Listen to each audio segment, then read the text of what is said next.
Mental toughness is considered a key quality for success in combat sports. But is it something that you can develop, or is it something you're born with? To answer these questions, we must first define mental toughness. And there's a great review from Lee Crust in 2007.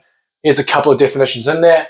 The ones I like is the ability to cope better than your opponents, that it's training and competition, just general routine within preparing for a fight, and also being more consistent emotionally, and that is maintaining confidence, determination, motivation, and being able to cope with losses. Often, mental toughness is seen as the person that will do one more rep, the one that will continue to push through hard training, hard situations, and never stop until the drill or activity is finished. However, I don't see that as mental toughness for combat sports. So I'm going to explain why a lot of the methods that are traditionally used to develop so-called mental toughness are not actually developing this trait and potentially doing you more harm than good. So here's a couple of typical slogans that I would see as encompassing mental toughness in most people's eyes. The idea of training till you puke, training so hard that you have to throw up, taking no days off, you're grinding every day. Grinding is another word that often associates with mental toughness. But training for successful combat sports performance shouldn't be a grind.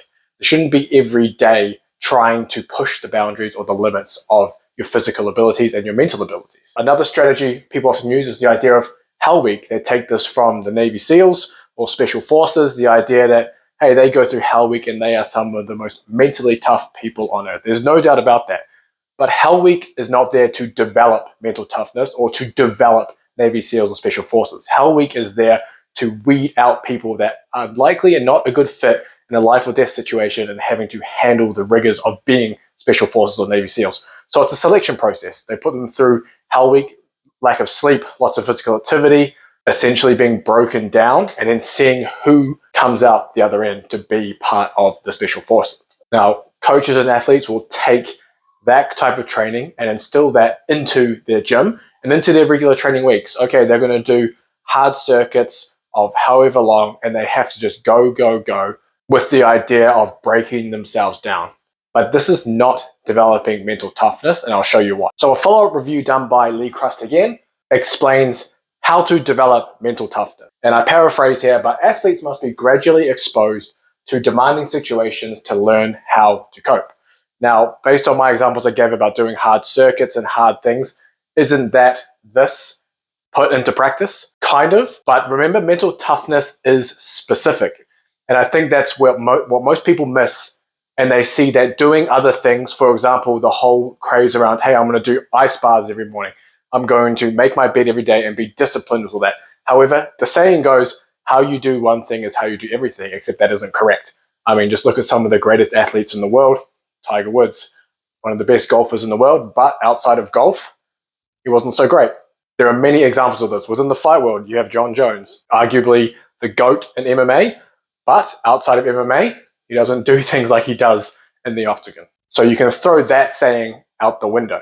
So when we talk mental toughness is specific to the task. A very easy example to illustrate this is the idea of taking a Navy SEAL or Special Forces, someone who's gone through Hell Week, someone who has that mental toughness and mental fortitude to make it through a hard test like that and serve in that position, and say a CEO of a Fortune 500 company.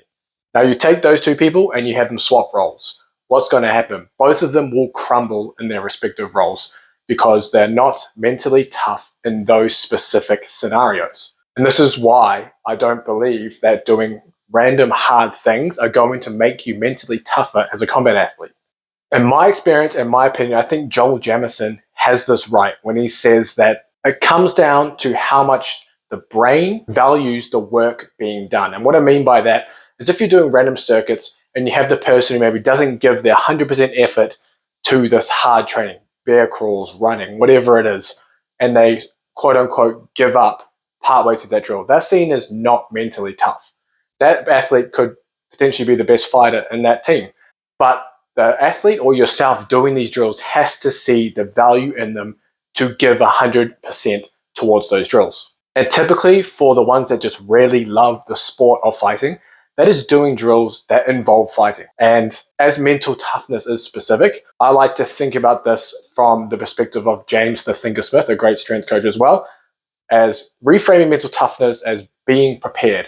It's being exposed, again, to many different demands and situations that you're going to face inside the cage, the ring, or the mat. And what does that mean? That means having to fight out of bad positions. That means being in every position that could potentially happen within a fight.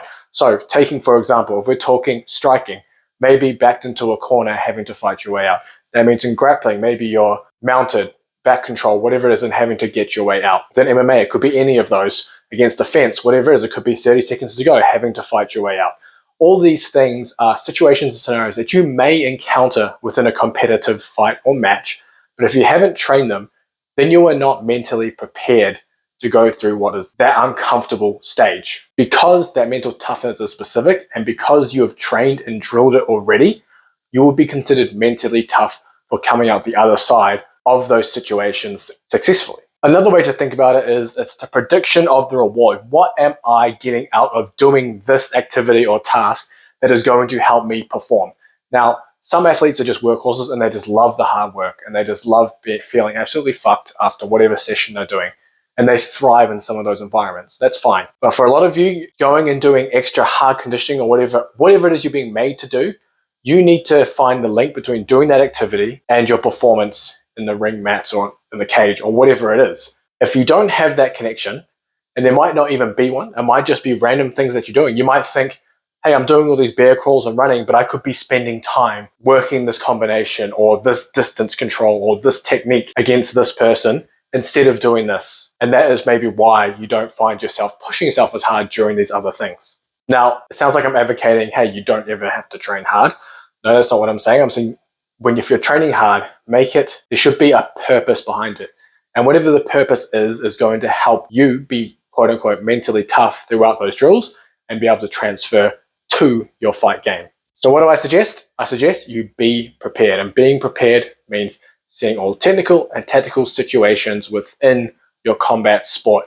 Again, obviously, it's a huge, wide variety of situations, techniques, and things you might find yourself in. But over time, you should be able to put yourself in a lot of these different situations to be prepared for competition. You don't need to go through Hell Week to do that. Now, if you go down in the description, there's a link to the Sweet Science of Fighting Underground. You can access all the training programs, online courses, the private Discord community. Please like, subscribe, share. If you like this video, please leave a comment. Let me know if you want more like